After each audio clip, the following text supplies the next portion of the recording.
Une famille génératrice permet de reconstruire tout un espace vectoriel à partir d'un nombre limité de vecteurs. Autrement dit, chaque vecteur de l'espace peut s'écrire comme combinaison linéaire des vecteurs de la famille.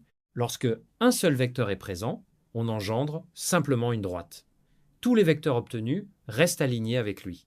Puis, avec deux vecteurs non collinéaires, l'espace s'ouvre et l'on engendre tout un plan. C'est précisément ce que représente la notation vect, l'ensemble de toutes les combinaisons linéaires possibles. Ensuite viennent les exemples fondamentaux, les droites vectorielles, les plans engendrés par deux vecteurs, ou encore les espaces de polynômes et de matrices. Enfin, une propriété essentielle apparaît. Toute surfamille d'une famille génératrice reste génératrice.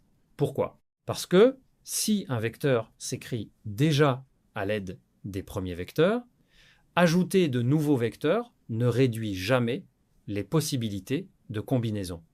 Au contraire, on peut toujours reprendre l'ancienne écriture en donnant simplement le coefficient 0 au nouveau vecteur ajouté. C'est cette idée qui prépare naturellement la suite. Comprendre quelle famille génère tout un espace, mais aussi lesquelles contiennent des vecteurs inutiles. C'est une famille où chaque vecteur apporte réellement une nouvelle direction. Regardez ici, le premier vecteur crée une droite, le second étend l'espace vers un plan, puis le troisième ouvre une nouvelle dimension. Aucun vecteur n'est obtenu à partir des autres. A l'inverse, lorsqu'un nouveau vecteur reste dans le plan déjà engendré, il devient combinaison linéaire des précédents. La famille perd alors son indépendance. C'est exactement ce que traduit le théorème fondamental. Une famille est libre lorsque la seule combinaison linéaire donnant le vecteur nul est la combinaison triviale, celle où tous les coefficients sont nuls. Cette idée devient ensuite un outil concret pour répondre aux exercices.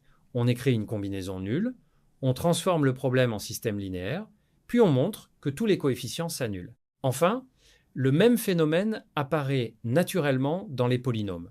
Lorsque les degrés sont strictement échelonnés, le terme dominant impose successivement l'annulation de tous les coefficients, ce qui garantit la liberté de la famille.